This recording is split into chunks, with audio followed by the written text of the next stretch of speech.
even semiconductor industry. Think about new ways to make plastics for the semiconductor industry that are conducting, right? So conducting polymers become a key component of wearable and flexible electronics. That's where there could be a huge impact. Yo, Karl, what's up? All is good, Erum. Spring is in the air. It sounds like we both had some pretty crazy weekends, and I think we should welcome everyone to the Grow Everything podcast. We haven't said that in a while. The Grow Everything podcast, where we talk about how biotechnology is transforming the world and doing it in a way that's understandable to people. But Erum, talk to me. What's going on? Yeah, I mean, understandable to people. We like to use analogies from pop culture as well, because you and I live and breathe biology, synthetic biology, talking to all these companies that are doing very innovative things. And we also like to watch movies, music videos, and read and try to get parallels so we can create analogies between what's going on in biology and what we consume in terms of content. And one of the things that came to my purview recently is the OK Go music videos. Have you seen these music videos, Karl? I haven't seen one in a while, but I know the general concept of them. I remember one where they're like on treadmills or something. So it's been a while. Yeah. So these OK Go music videos, and I'll put a link in the show notes to the YouTube channel, they're very fascinating. What you see in the music videos is an unraveling of a chemical reaction that syncs to music or some type of experience. So they've done one in zero gravity where they had a whole bunch of experiences happening. They had stewardesses flying in the air and balloons full of paint popping in zero gravity. So that was very visually appealing, but it's also synced to music. Another music video was similar to a Rube Goldberg machine where you just set off one thing and it creates a whole chain reaction, which really you have to consider the physics behind a reaction. So it's very enthralling to watch this. And I had watched one recently and I was thinking, wow, this really reminds me of how biology works. You have a concerto of cells that are trying to work together to create some type of functionality or protect the body or something's going on. But the thing with biology, why it's so complex, is that things are always going on. It's not static. It's evolving. It's moving. So it's really hard to just pin it down. When you're talking about biophysics, or we have people that are doing spatial genomics, so that's a buzzword for you to go down a rabbit hole. It just reminded me of that. And I thought this is a good way as we think about the companies we work with. So we work with DNA synthesis companies or protein engineering companies, and they're really looking at the fundamentals and how these nano biomolecules can interact. And I just took that leap of thought. And when I was watching these OK Go music videos, I was like, oh my gosh, this is just beautiful. What you bring up is interesting because people don't get the complexity of biology. It's going on all the time. My son gave me a book called Biochemistry, a Short Guide. It's a little tiny book that basically gives you a reintroduction or an introduction to biochemistry if you've never read it before. And in biochemistry, you end up learning about all the different kind of molecules that make up life, how they interact with each other. And then one of the things that you do when you study in college is you end up learning all these chemical reactions that are all going on simultaneously. So I could see how the Rube Goldberg machine videos that are OK Go can relate to biology and how complicated it is. And it's why we don't have any really accurate digital models of cells because of how complicated it is and how much stuff is going on at any given time. So yeah, there's definitely a rabbit hole. And I think what people should realize is that when we're talking about all these companies and these great people we interview on Grow Everything, we're usually talking about one process or one application of biology, and there's an infinite number of applications. We've barely scratched the surface. I mean, as we head into episode 80, which we're getting close to, more than 20,000 plays on Spotify, we've barely scratched the surface of what people are doing with biotechnology. Yeah, endless content, which is perfect for a podcast. And for people who are curious. Oh yeah, that's us. There's a lot going on all the time. So shall I bring up some drama that's going on in the news? Ooh, yeah, do tell. Okay, so we have said that one of our themes for 2024 is biomanufacturing. So earlier in the year, we saw that Novo Nordisk, one of the biggest drug companies in the world, bought a company called Catalent so they can ensure that they would have a manufacturer to produce Ozempic, the best-selling weight loss drug. Well, there's some other drama going on right now. And the drama is that the US Senate is trying to restrict some of the business that happens between US and Chinese biotech companies. The big idea is to prevent Americans' personal health and genetic information that is generated in the United States being exported to other countries. So while this is going on in the Senate, big pharma CEOs continue to affirm their support of China. And what they've been trying to do is push China to be stricter about intellectual property protection and also about improving their regulatory reviews. So for any drug to hit the market, it has to go through very strict regulatory review through the US FDA. The Chinese government has an equivalent that is actually just as strict, if not stricter. And listeners, if I'm wrong, please let me know. But what's interesting about this development is that so many companies are dependent on their Chinese counterparts, not just for clinical trials, but also for biomanufacturing and just manufacturing in general. So it creates this kind of dynamic where industry is dependent on these companies that are outside of the United States, and the government is really trying to rein a lot of that in. One of the things that we have talked about is that entrepreneurs, business people, are the bridge between countries. So are scientists. Scientists believe in the free exchange of information, cross borders, intellectual knowledge is something that we share freely. So when the government steps in, it makes you kind of question these things. We at Messaging Lab have worked with a number of companies in China. We work with companies globally and feel like it's really important for us because we're the bridge between countries and business happens on a personal level. I don't know. What do you make of this, Erum? You're asking me about it. Yeah, I mean, I'm really curious, and I haven't read too much into detail, but bringing manufacturing to the US is very American, and we want to be able to boost the American economy as Americans. So that's always a great thing. But of course, if you have the capitalistic nature of being able to reduce your expenses, reduce your costs so you can make more profit, that's just the nature of the capitalistic system. So it's a really challenging world because, we live between the two, right, Karl? We talk to businesses, we talk about science and innovation.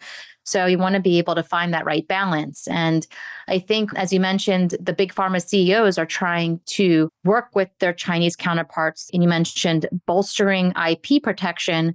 I want to know how IP protection works today. Is it just willy-nilly and big pharma is just like, I don't care if you take the IP, just as long as you make the drugs for the United States and we can sell it? Or is there IP protection? Just want to make sure it's a little bit more secure.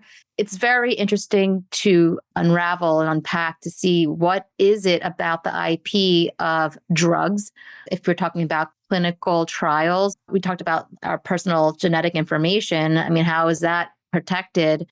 It's very challenging. And I don't want to be stereotypical, but I will say the stereotype of there's always the knockoffs, right? Like when Louis Vuitton outsources their bag manufacturing to China, there's going to be knockoffs. I mean, they can't really protect products that way, but how do you protect research? How do you protect IP for drugs? That particular aspect of this drama is something that I would love to learn a little bit more about. Yeah, I mean, I think it's interesting. The IP side is super complicated. Maybe there's someone we can get on to come and talk about that. I think that one of the big challenges is like China's become an economic power. It competes closely against the United States. It's the manufacturing hub of the world. They set these 5-year plans. I'm reading this. The 14th 5-year plan identified dominance in biotechnology as critical to strengthen China's science and technological power. And what maybe people don't understand is that China took the playbook from the United States. Let's just say starting in the 50s, 60s, and 70s, the US was investing up to 5% of its GDP in science and technology. We invest less than 1% today. Mm-hmm. And yes, we are a technological and science powerhouse. There is no doubt. But at the same time, China is outspending us on this. And we're having arguments about DEI and DEI being responsible for the bridge being destroyed in Baltimore. What? So get your priorities straight, people. I know. Let's go. Let's focus on the real high level competition. I guess that is another part of our capitalistic society is that competition is a good thing. That's how we got to the moon, unless there's people out there believe that that was all staged. But we believe that we did go to the moon. We should ask John Cumbers, right? He's been speaking with China. Wasn't he just there? I think John mentioned that he was on his way to China, and he actually sent me and Saveen Sahib, the CEO of K18, a picture of him in Shanghai with a slide behind him that showed K18. And he said he was promoting K18 and synthetic biology while in China. So good for John. What? And I think you're right. Yeah. John, that's our secret biochemical company. You can't just give it to China and then they're going to make a KT knockoffs, which there are plenty. And that is a form of flattery, of course. So I'm sure Saveen is not worried, but. Yeah, I mean, we have pointed it out a couple times. K18, the hero molecule, is a peptide. I, as a nerd, sometimes search peptides in Google just to see who manufactures them. And there was a company in a country that I won't name that claimed that they had made this molecule and were selling it freely. So there are knockoffs out there, and we pointed it out to K18, and I'm sure they got their lawyers on it. Yeah. And then also just speaking of John and China and how China's really headstrong on biotechnology and developing it rapidly.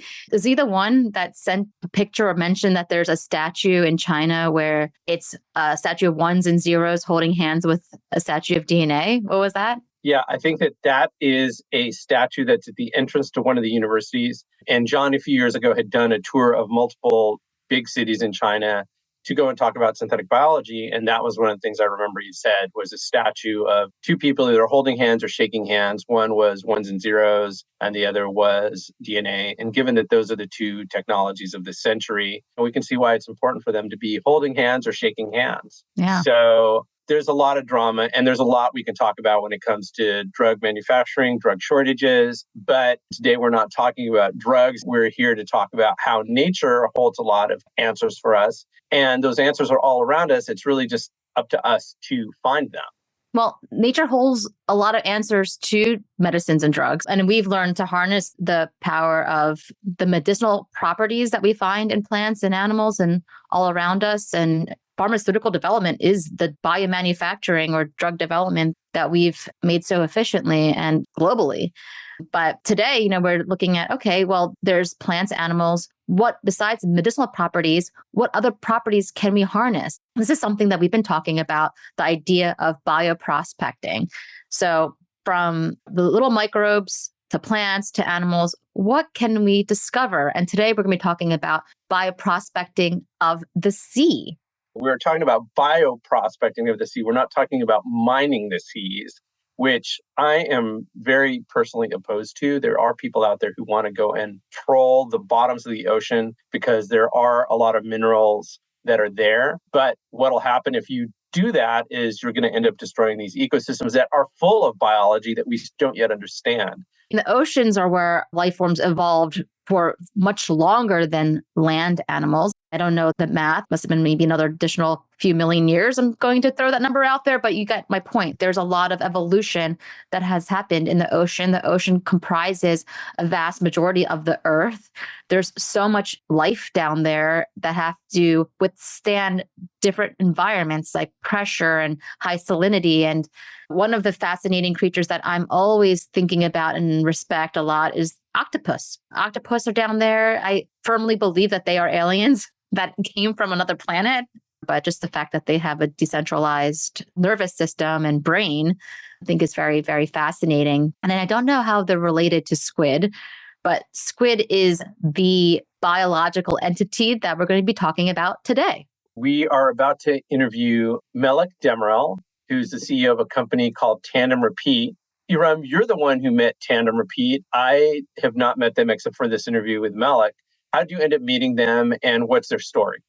Yeah. So I met Melik's colleague, Gozda, at Biofabricate, and Biofabricate features so many different types of materials that are created in different ways. So from bacterial cellulose, from mushrooms, from algae.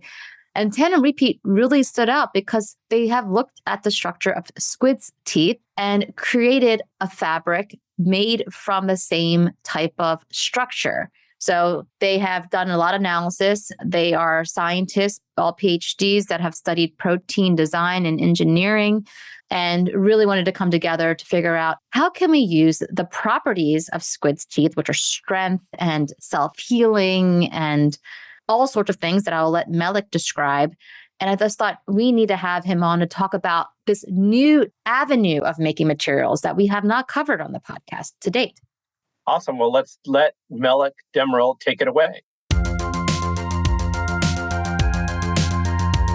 Hello, Melik. How are you? Welcome to the Grow Everything podcast. We're so happy to have you. Hi, Erum. Nice to see you. Thanks for the invitation. I'm really excited to have you on because I've known of Tandem Repeat for over 2 years now. I had met your colleague, Gozda, at Biofabricate. And we talked, we had dinner together. She was telling me about the founding of Tandem Repeat, what the future vision is. And I was like, oh, I really need to learn more about it. I want to talk to Melik. We've been following you guys from afar, like on LinkedIn, and we've been writing for Forbes. So it's a pleasure to have you on. And I can't wait to hear more of your story. It's a pleasure. Yeah. So we'd like to kick it off with just learning a little bit more about you, Melik. Can you tell us a little bit about your background, your education, and what was life like for you before Tandem Repeat? Yeah, so born, raised in Turkey, moved to the US 25 years ago, and come here to work on a protein project with National Institute of Health because some of the papers that we wrote back in Turkey got lots of attention. They invited me here to work at the institute. And then I jumped into a PhD program at Carnegie Mellon. Afterwards, Los Alamos gave me a job. I stayed there 2 years, and it was a fantastic place, but I decided that I should move into academia. So back in 2003, I started the assistant professor at Penn State, almost like 21 years ago. Through the years, I got offers to move other places, but I stayed. It was fantastic. Now, currently, I'm the Huck endowed chair professor at Penn State. 6 years ago, Guzdan and Ben, three of us, decided that we should start a company on the ideas that we have on the unique protein structures. I had a long-time protein career. So I've been almost working on 30 years from theory to computation to materials to design and expression of proteins. So that's where we are. It's a long road. It's almost like a marathon, but it is basically things that I would like to do in my life. I enjoy it.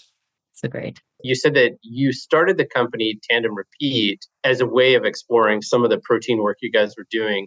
How did that come together? What was that protein work and what is Tandem Repeat? Right. So basically, we were looking for a protein that could be used in the materials domain.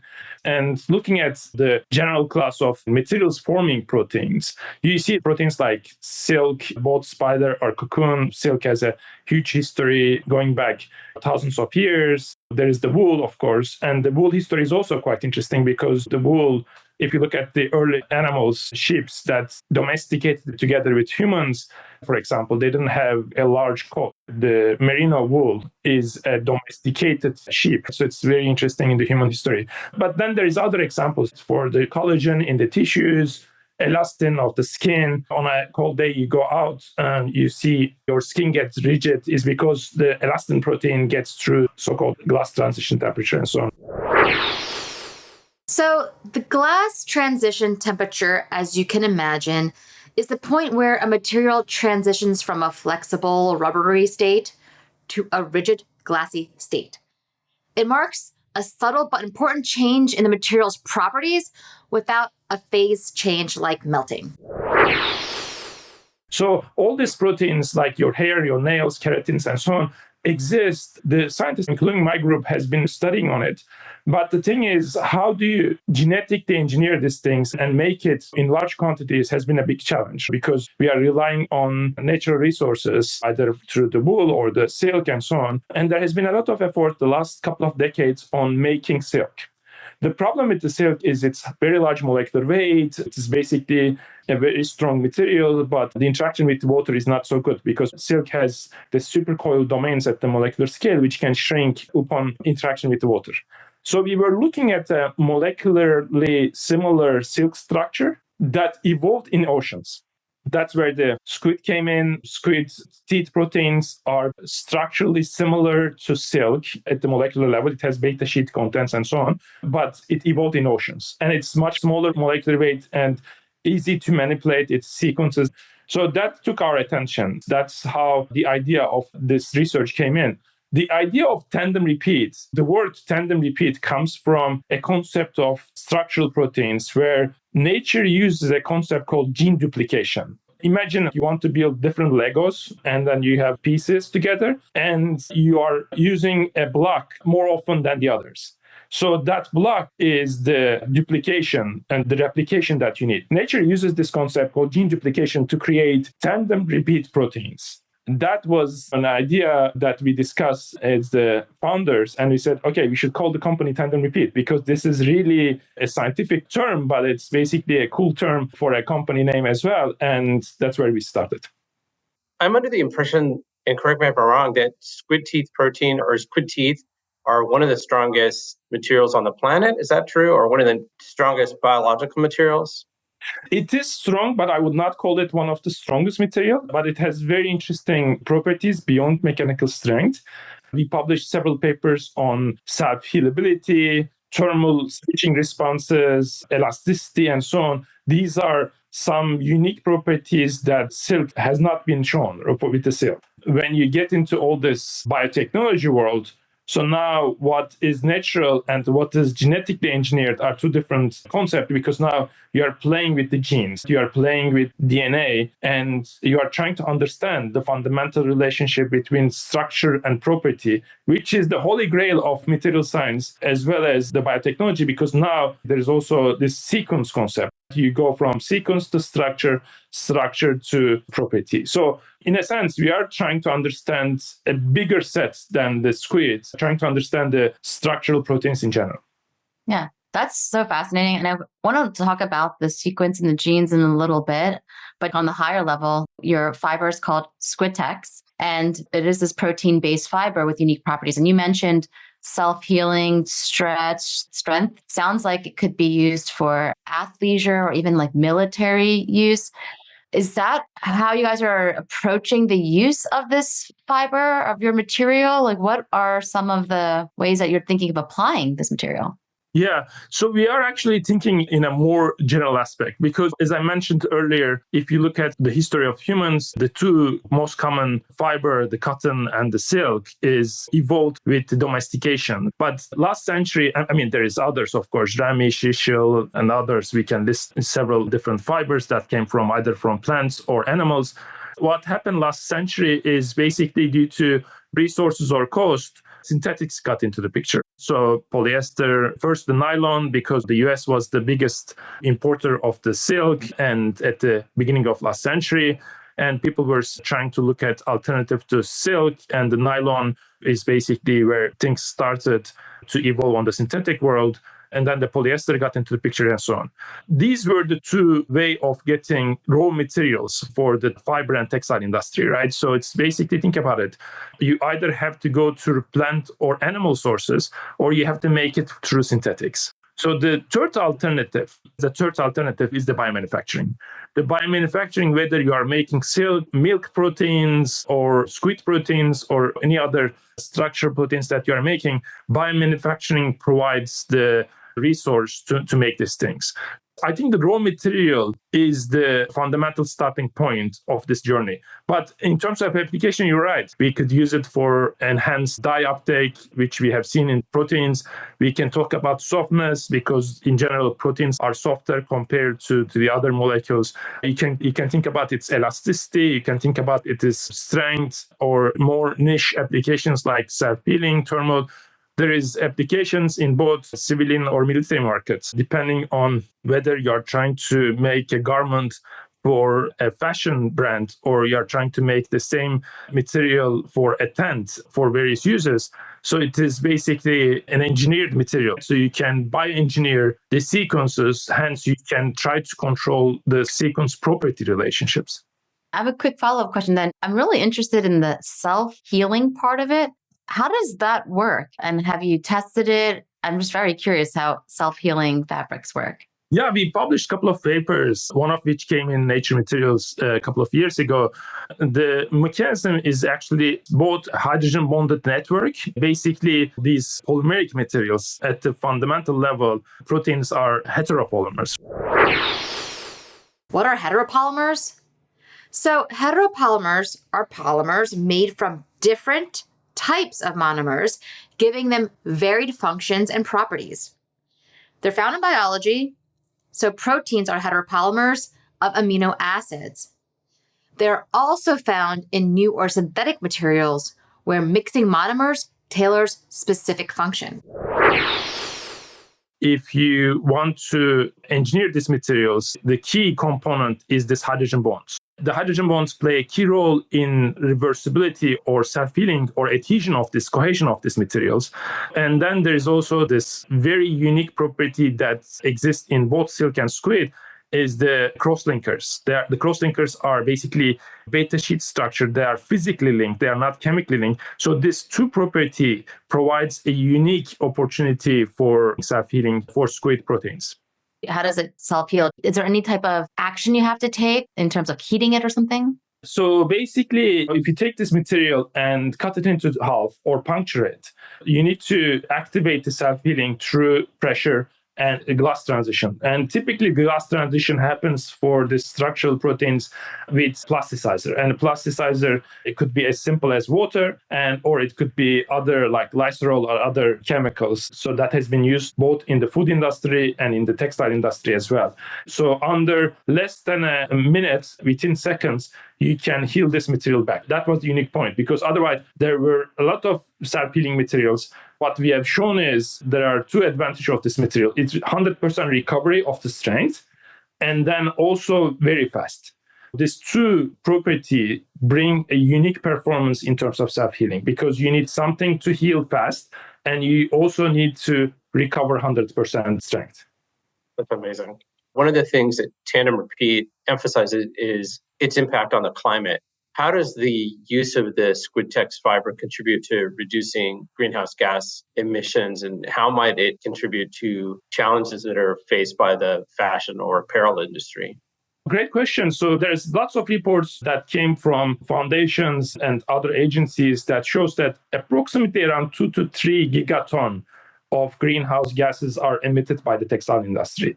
Textile industry is really big. If you collect all the nonwovens and fibers, you end up with approximately $3 trillion per year economy. It's immense.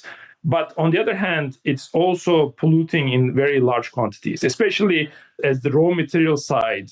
If you look at synthetics, for example, for the polyester, which is polyethylene terephthalate, the reactions are taken at 400 degrees Celsius. If you walk in a polyester factory, it's really, really hot. High temperature is one of the main contributor of the greenhouse gases. But I'm not even talking about where you get the individual molecules of the molecules that makes the polyester.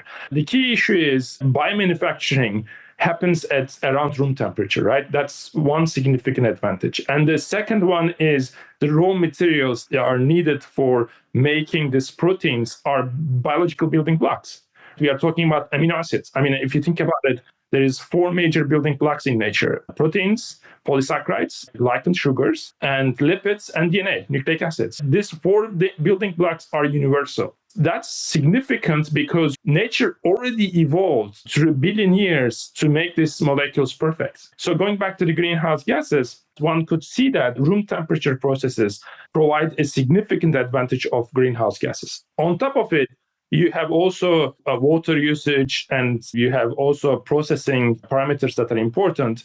So overall, biomanufacturing has a significant advantage to lower greenhouse gases for materials production. And there are many companies who are trying to work from different angles, making raw materials, making polymeric materials, making surfactants, chemicals, acids, and so on. Amazing world of manufacturing. Hi. A quick shout out to our sponsor, Messaging Lab, the force multiplier for biotech. Your biotech company is making the world a better place. You know that, we know that. But does the world? There's a big reason why some biotech companies attract investors, sign up customers, and get attention. That reason is strategic communications. At Messaging Lab, we translate complex science and economics into compelling narratives. And we have done that for the most successful biotech companies across healthcare, agriculture, personal care and beauty, materials, and the list goes on. We're here to make sure your ideas not only get heard, but resonate with your audience. So if it's time to amplify your company's voice, visit messaginglab.com to explore how we can elevate your story and grow your business. Yeah, I'm really interested in this manufacturing. I understand that you guys have two types of biomanufacturing that you employ. One is biofermentation, and the other is plant molecular farming. Can you explain how those processes work and what is the advantage over traditional methods of textile production? So we started the project with biofermentation because in a biotechnology lab, the easiest thing is take the gene, put it into E. coli, and try to see if it expresses. And then you can choose different organisms like yeast or other complex organisms. The idea was at the beginning, hey, let's go with the biofermentation. But precision fermentation could be sometimes very expensive. So you need to also look at alternatives. And when we were looking at alternatives, we realized that there is a huge research that has been done on making structural proteins in general in the plants. Plants have certain advantages because once you do it for one plant, you can grow it at a large field, and it could be used as a co-product too. Think about corn in the US, a large amount of it is used for biofuel. So what happens to the rest of the biofuel when you take the corn stem and throw it or for animal use for other cheap purposes? Imagine that you can grow your proteins in there where a biofuel is a product and a co-product is the squid protein.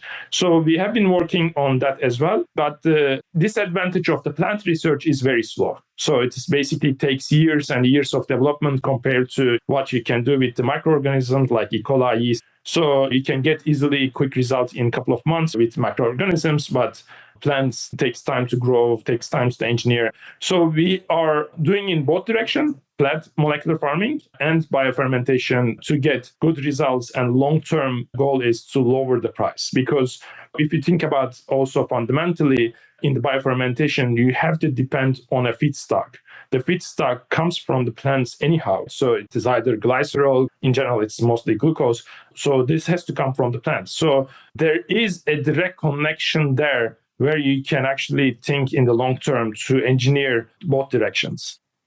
And what does the downstream processing look like in both of those? I mean, you're growing these proteins, you want to turn them into a fiber. What's the steps that are required to do that, especially if you're isolating them from plants?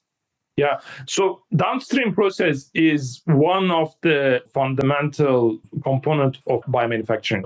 Feedstock, biomass production, and downstream. And downstream, the feedstock, as we said, mostly 90% common to all biomanufacturing. So the biomass fermentation, then you have common organism that has been studied. People have been trying to look at different organisms. What's the most complex part? Complex meaning that every single product almost have a different downstream process is the last part. So it's basically once you get this thing in microorganisms, either the squid protein or other chemicals that you want to create. So you need to come up with a smart idea how to make this component separated from the rest of the biological molecules. And same as in the plants. If you want to use the corn as the biofuel source, so what happens to the rest of the materials that are not being used? So in both directions, we have developed some very unique, novel approaches for downstream processes. That's where the cost comes in, actually. So you need to make sure that you are not purifying like a pharmaceutical material. And that was the fundamental problem of most of the companies in this domain. They were approaching to the problem as if this material has to be super pure. But in textile applications, for example, or in general commodity applications for materials, you don't have to be that pure. What happens after downstream is extremely important is because for us, our powder goes into another solution spinning process for making the fibers. So we come up very smart ways how to combine these things. So that is basically how we made this material very, very competitive in price. Oh, wow, that's amazing. So the economics are very important, of course, in terms of competitive against traditional methods. I mean, I'm really trying to understand what are some of the benefits associated with scaling up the production of the Squitex fiber. Yeah, in the economy of scales, unfortunately, is the bottleneck of manufacturing in general. You need to make sure that you have large volume of production so that you can reduce the labor, you can reduce the capex, capital expenses, you can reduce the raw materials that are being used. the challenge over there is basically what are the sources to make this optimization. So in our case, in the case of Squitex, what we have done is, as I said, we approach two fundamentally different ideas that most of the other companies have not approached. One is a new approach of making fibrous proteins in the biomass fermentation. And the second is how to process them in the solution spinning. So that's two main concept gave us a cheaper production compared to the other method that has been used. And to give you an idea in terms of numbers, today cotton is a couple of dollars, polyester is a couple of dollars. You start to look at wool, which is $8 per kilogram for simple wool price, but it can go up to $80 in a cashmere. You look at the silk, which is like a couple of $50 above. If you look at the production of these materials, you see like 25 million ton of cotton. The price is low, so hence the economy of scales. But if you look at the silk, only 50,000 ton, and if you look at cashmere, even less. So there is a definitely correlation between the price and the volume. So the key question is, how do you make these materials cheap enough to go to the commodity markets at large volumes? And at the same time, how do you develop scale-up technologies to make this thing at massive scales? Just to give you an idea, these numbers that I gave you about the fiber market is around 110 million ton. And on an average, a factory cannot produce, if you look at like cellulose production in the factories, so you are talking about 50,000 ton. So that means on average, you need 2,000 factories to make this thing happen. So we are talking massive infrastructure to make these things. And I'm not talking about the cotton fields. I'm not talking about other complications that in this whole supply chain. How to scale up from milligram quantities that you do in the lab to tens of thousands of tons in the factory is the fundamental challenge here. So if you cannot solve that problem, you will never, ever reach the market. Yeah, that's the billion-dollar question, right? But it is a solution. That's why we are trying to do it. We believe that the processes that we developed are adaptable to existing infrastructure. So now the key question is, how do you bring these processes together? How do you bring two seemingly independent world of biofermentation and solution spinning together and minimize the cost? So that is, I think, where we excel.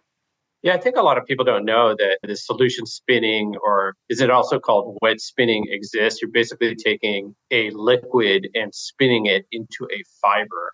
I never knew about this until we had talked to Geo Labs, also known as AlgaeNet. But it seems like if you're able to fit your protein into that infrastructure and create a thread, you should be able to drop that thread into existing production facilities. Is that correct? Absolutely. Just one correction that I will make. So in terms of spinning, actually, I will give more technical details here, but I think it's important. There's 4 different types of spinning. You can do melt spinning, which most of the polyester is made. So there's no liquid use. Therefore, it's a significant advantage in terms of processing. But since you increase the temperature, so that actually, because you to melt it, energy consumption is over there. And then there is the dry spinning, which is basically you try to make these fibers using a solvent that evaporates. The third one is wet spinning, as you mentioned. And the fourth one is dry jet, which is basically a combination of dry and wet spinning altogether. For example, cellulosics, most of the lyocell process is done through this dry jet spinning. So there's differences in the approaches, but at the end of the day, you're absolutely right. You make these fibers. Once you make these fibers, it easily goes into the conventional textile weaving or knitting processes. And then just to follow up on that, you're a protein chemist or a protein engineer. Yeah. And so at what point did you have to learn about all these spinning techniques? I had no idea about any of this until probably like in the last 2 years. What was it like for you? Yeah, this is why I like this entrepreneur side of the things too. As I said, I was working on proteins for a very long time and material science. I got my PhD on material science. Fundamentally, I'm a material scientist. But learning spinning, we got into the picture 4 or 5 years ago. I had to understand, hire people who knows the field. We started with small equipment in my lab, trying to do these things, trial and error. And what has been developed in the last 100 years in terms of all the spinning techniques, we had to learn in the last couple of years to understand. But as you scale up the production, let's say from tens of kilogram quantities, now aiming for a ton at the end of the year, So it has been quite interesting. It was a very good learning curve for me. And I'm excited to learn. I'm still very excited to learn new things. And even if it's totally outside of my field, it's quite exciting to understand, to achieve these goals. It's amazing for me. Yeah, I probably haven't said it on the podcast, but I think learning is one of the reasons to live. We live to learn. Yeah. We want to know how much product you're making now. You have made enough to make some pieces. I'm guessing you made that in conjunction with the fashion designer, or I don't know if you learned stitching in this time too. But can you tell us what you guys made so far? Yeah, so it was a good progress for us because we now come to a level where we can start to produce some examples, prototypes. The first prototype, we did it with, I will show you this one. It's just like a cloth that we did. So this is basically a dress that we started. So for a 15% Squitex and 85% cotton.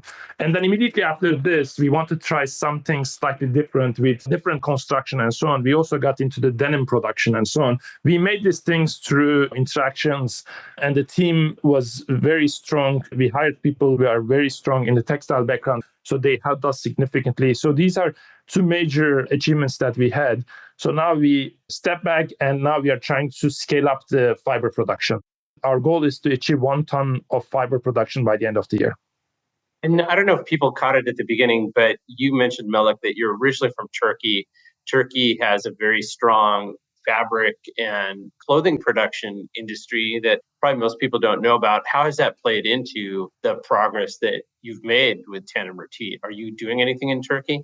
Yeah, absolutely. In fact, making this prototype have been a big challenge for us in the US because most of the textile industry, because of labor cost and so on, moved out of US. But surprisingly, Europe still holds a very strong fiber production capabilities.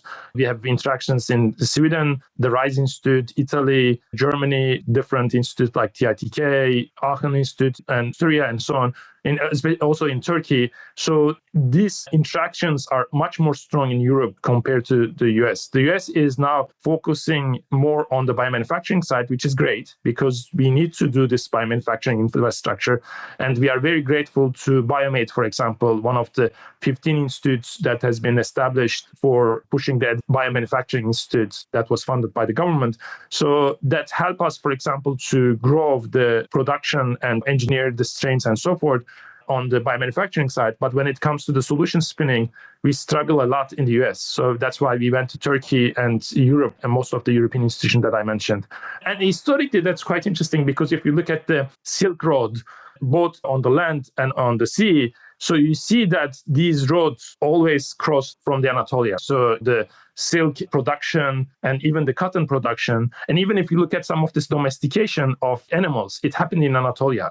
The cow, the sheep, they all domesticated in Anatolia, right? So it's like basically there is also a very culturally interesting connection there as well. What we are aiming is to bring all this knowledge together and move this textile industry, fashion industry to a more sustainable direction.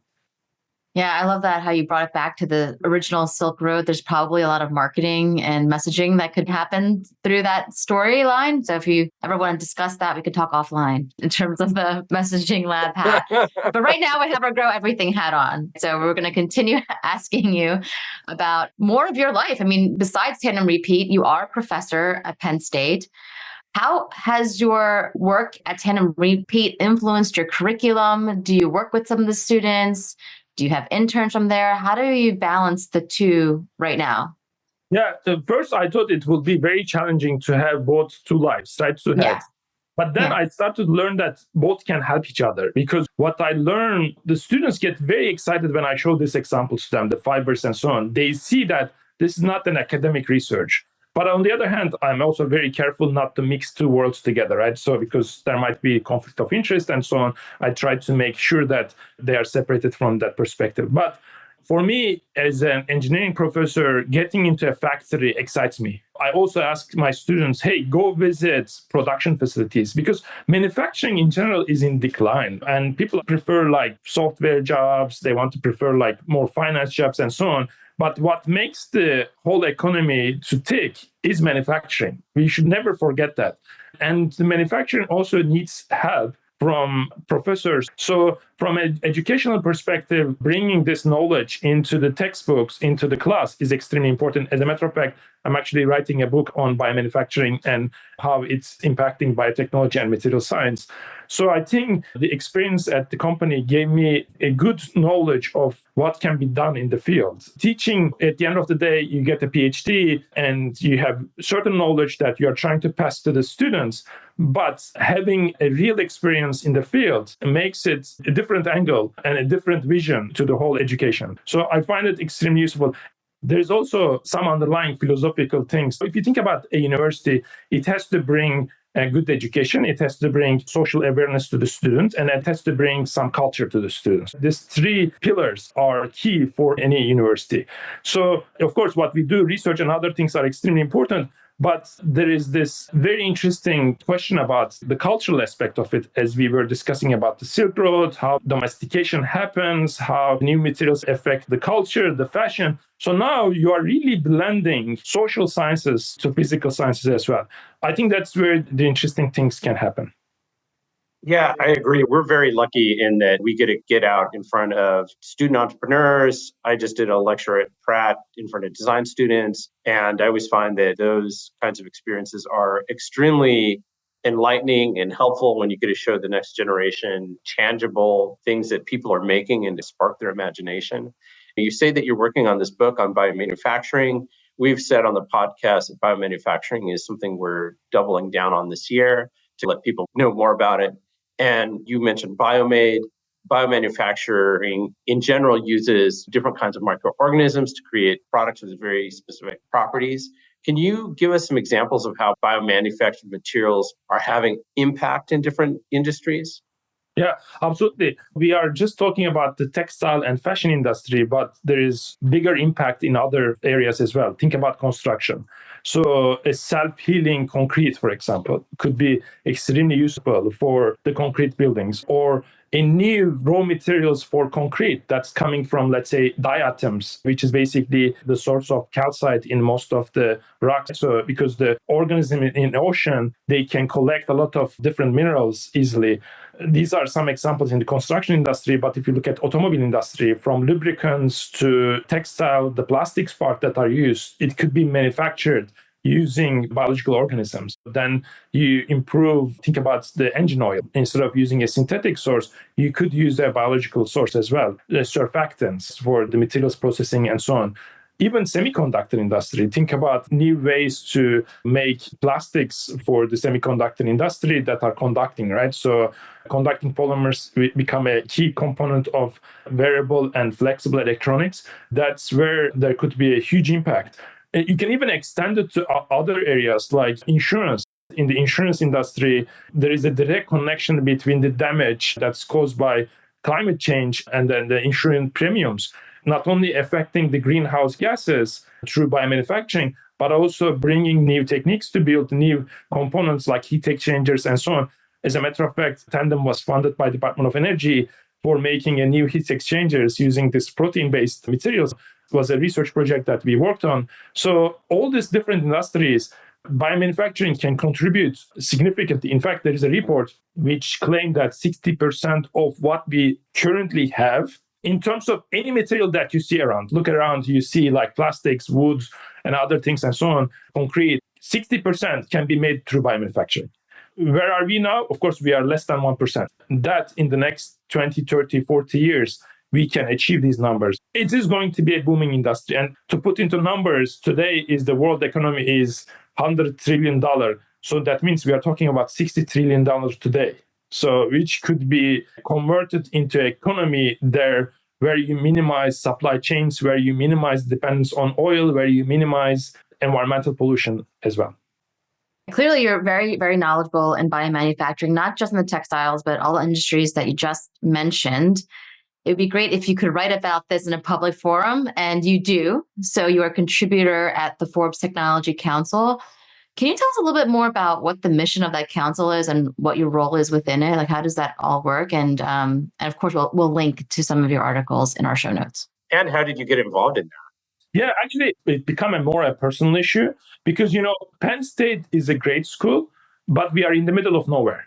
every direction 200 miles, it's forest. So it's like basically the closest to either the Philadelphia or Pittsburgh. And I think still number one in terms of producing the number of graduates in the whole country. It's a big institution, but being isolated is a very big disadvantage for an entrepreneur who wants to start a company. So then I start to realize people are not aware of what we are doing. Even though we are as competitive as MIT, Stanford, but we are not on the map in terms of what we are trying to achieve.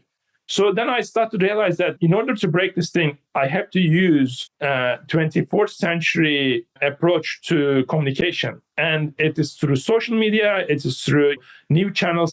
And I was lucky to talk to a couple of people in the Forbes, and they accepted me to their program, and I started to write. And they said, oh, okay, this is both beneficial for you guys and for us, and so on. That was the personal motivation, because I wanted to put us on the radar, even though academic circles knows about us. But the academic circles are very, very small. Think about it, the number of professors and percentage in terms of the public. So beyond the dissemination of knowledge to the public, I wanted to make sure that people are aware of what we are trying to do, what revolution we are trying to do here. So that's how I started to write for Forbes. And I wrote 9-10 articles last year. I am going to focus on this year more to my book, because I wanted to get this book that I've been planning for the last 20 years. Finally, it's coming to an end. But I think the Forbes articles took us to a next level of disseminating this knowledge to the public.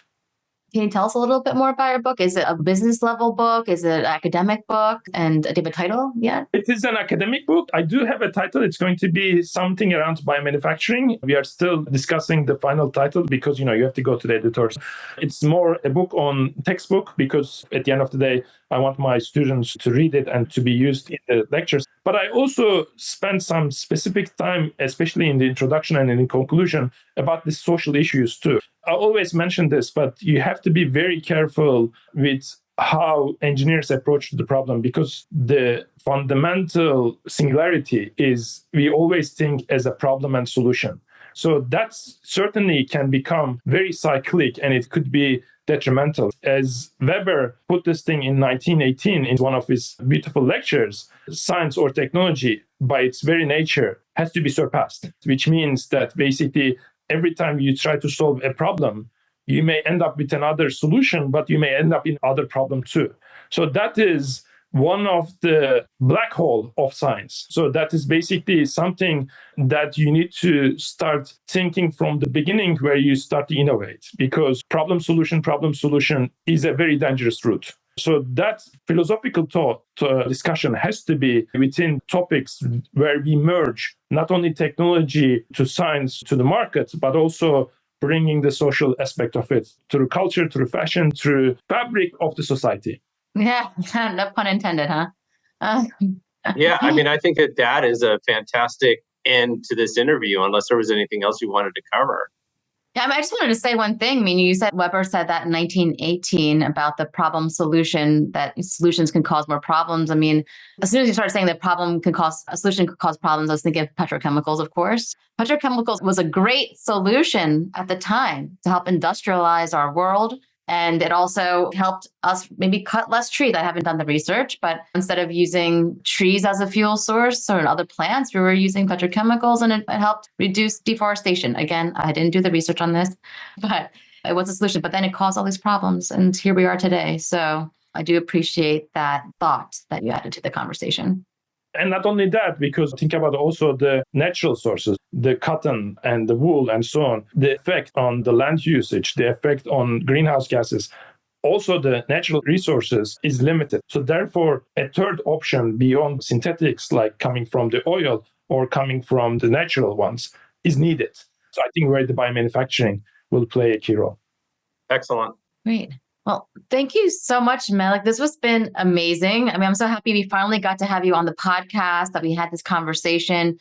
We'll probably see you at some of these conferences coming up, unless you're busy. I know that you have so much going on, but we will love to talk to you again and catch up with you and see how things are progressing with Tandem Repeat and yourself. Absolutely. Special day, 29th of February. It only happens every 4 years. Yeah, and that's here right. we are. Yeah. Here we are. Thank you so much. Take care. Thanks a lot. Erum, what do you think of this interview?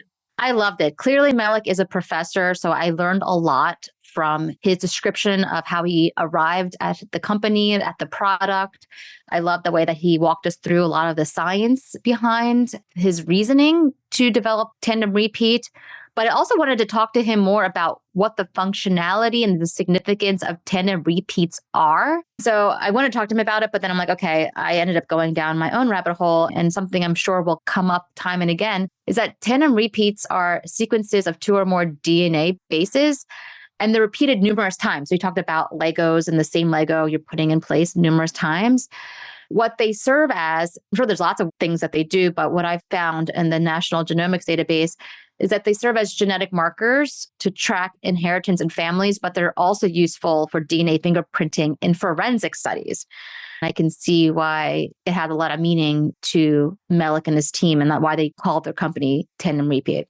It's super interesting because one of the things that we learned from another client of ours, Alphacina Bio, is that RNA also has these tails that are attached in nature of different lengths. And the length of those tails determine how long the RNA lives, if you want to call it that way, in a cell. So the longer it is, the longer it might function. But nature has a way of randomizing that so that the RNAs are not permanent, which means that the RNA, whatever its function is, in some cases it's turning genetic code into proteins, isn't going to live forever.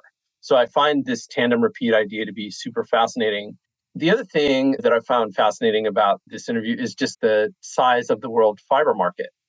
Yeah. So you mentioned the different types of markets out there and the question about scaling up, because that is the biggest thing for a lot of these material companies is how are they going to scale up and how are they going to transition from business as usual? He said that today's fiber market is 110 million tons. And his calculation was that we would need at least 2,000 biomanufacturing factories to replace that. So how does that even work? Are we going to create 2,000 new factories? Are we going to reinvent some of the factories that exist? It's something we talked about in our interview with Julia Marsh of Sway. She's approaching it as let's use existing infrastructure and replace the material. So instead of using materials derived from petrochemicals, we can use materials derived from biology. So I think there's both how do we take existing infrastructure, but how do we create new infrastructure as well? Yeah, and I think that's super important. I'd put a comment after we had the conversation with Melik that there is a trend right now in a lot of clothes, and I see it because I buy a lot of Patagonia, or people give me Patagonia is really the truth. I have all these gift certificates from Patagonia. And Patagonia, I love them. So much of what they do is they use recycled polyester in their materials. At the end of the day, polyester is still polyester. It's made from oil, fossil fuel derived material. It's not necessarily better for the environment. Yes, it is recycled and we should recycle more, but it's not a bio-based material and it is still going to not biodegrade in a way that's necessarily safe for the environment. So I'm really looking forward to seeing more of these materials make their way into the supply chain, but I also know it's hard. As you said, there's existing infrastructure. It's been built over hundreds of years. Actually, I just learned this. The way that fibers are made still hasn't changed much since the beginning of the Industrial Revolution. And Industrial Revolution version 1 was really like the creation of looms and the ability to automate the production of thread and fabrics. There is this infrastructure and this kind of tradition in this industry. And we have a lot of people that we've had on the show talking about biomaterials. Really, I think for them to succeed, looking for ways to being able to integrate into that infrastructure is going to make it much easier. Yeah, wouldn't it be nice if they started up in North Carolina, which is where a lot of materials were made. A lot of jeans were produced in North Carolina. And that is one of the first pieces of clothing that Melik and his team made, or they had the designer make it with their fibers, which is actually perfect for his material when they talked about self-healing. But although jeans, we know like the distressed look, the holes, we like that. But Some maybe people do, I don't. some people, oh, okay. Yeah, but this being able to repair them just with heat or water, I thought was so fascinating. But I just love the idea of a material that can self-heal, that can evolve and not just degrade. I would love to see how the Squitex fiber gets into the market and who will be the first designers. What are the first pieces of clothing that we'll have access to? And how will it change the way we dress ourselves? Are they self-cleaning? Can we just not have to wash them as much? I'm so excited to see how this all starts changing the way we live.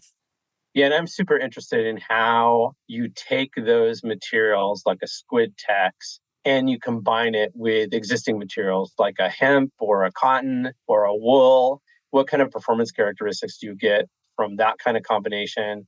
What does it do to the biodegradability or the recyclability of the material? And as always, I'm just amazed by how much work there is in front of us. Yeah. Anytime I hear Squitex, I think of Squidward from SpongeBob SquarePants. Oh my gosh. I think there is definitely something to be had once Tandem Repeat starts scaling up. And Melik, this is for you if you're listening still. We should do a collaboration with Nickelodeon and have Squidward as a mascot for Tandem Repeat, or at least for the Squitex material, maybe not for Tandem Repeat, and making kids clothing, because that stuff, I mean, kids clothing just degrades. And then also, if I recall, the Squitex material has more elasticity and can grow with the child. Oh my God. I mean, I'm buying clothes every year because I have a 3-year-old. First it was like every 6 months and now it's, every year. But that would be completely fascinating, and just throw the Squidward logo on there. And it's like, wow. And it's an educational. It's like, I want the squid clothing, mama. Right. All right. Well, now we're going down the rabbit hole. So I think that is probably the pod. Yes, that is a pod. I'm sure we'll talk more about this, especially in person when we are at SynBio Beta. So for all of our listeners who want to attend and have these conversations in person with the people that are developing these biomaterials, these bioproducts, you are more than welcome to come.